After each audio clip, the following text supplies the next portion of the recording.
நோக்கி இதோ அடிமை பெண் உன் கைக்குள் இருக்கிறாள், உன் பார்வைக்கு நலமானபடி அவளுக்கு செய். நீ என்ன வேணா செஞ்சுக்கோ, எனக்கு இதுக்கும் சம்பந்தமே இல்லை. ஏன்னா அடிமை பெண் உன் கை கீழதான் பண்ணிட்டு இருக்கா.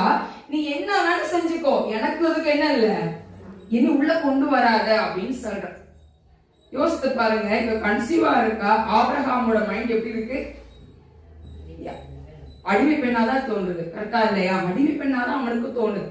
வயிற்றுல நம்ம பிள்ளை வளர்க்கான்னு என்ன தோணல அவனுக்கு, அப்ப தோணவே கிடையாது. அவ சொல்ற அந்த வார்த்தை, உங்க கையின் அடி உன் கையின் கீழே தான் இருக்கா, நீ அவளை வச்சுக்கோ, நீ என்ன வேணா அவளை பண்ணு, நான் உன்ன என்ன பண்ண போறது இல்ல, கேட்க போறது இல்லைன்னு சொல்ற. உடனே என்ன பண்றா, நாச்சியார் பண்ற கொடுமையை தாங்க முடியாம வீட்டை விட்டு கிளம்பிட்டான். எங்க கிளம்பிட்டான்? வீட்டை விட்டு கிளம்பி போயிட்டான். யோசித்து பாருங்க, கன்சீவா இருக்கா, வீட்டை விட்டு கிளம்பி போயாச்சு. இப்ப அவளை கேட்பதற்கோ அவளை விசாரிப்பதற்கும் யாரும் கிடையாது. கவனிக்கிறீங்களா நான் சொல்றத? கேட்பதற்கும் விசாரிப்பதற்கும் அவளை கவனிப்பதற்கும் யாரும் கிடையாது. அவ எங்க போயிருக்கா பாருங்க, கர்த்தருடைய தூதனானவர் அவளை வனாந்தரத்திலே சூருக்கு போகிற வழி அருகே இருக்க நீரூற்றண்டையில் கண்டு, ஈசாயின் சாராயின் அடிமை பெண்ணாகி ஆகாரே. யார் கூப்பிடுறா? கர்த்தருடைய தூதன் கூப்பிடுறான். இங்க சாராள் கவலைப்படல, ஓடி போனதை குறிச்சு.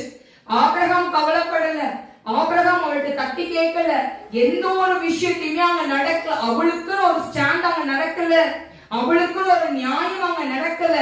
ஆனா எங்கேயோ போய்கொண்டிருந்த ஆகாரை பார்த்து, நீ எங்கே போகிறாய்? யார் நிக்கிறா? ஏன் ஆண்டவர் நிக்கிறார். ஆமென் சொல்லுவோமா? ஆமென் சொல்லுவோமா? உங்களை விசாரிக்க ஒருத்தர் இல்லாம இருக்கலாம்.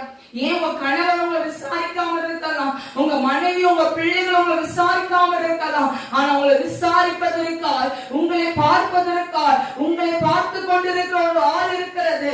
அது யாருன்னா யூதராஜ சிங்கம். ஆமென் சொல்லுங்க.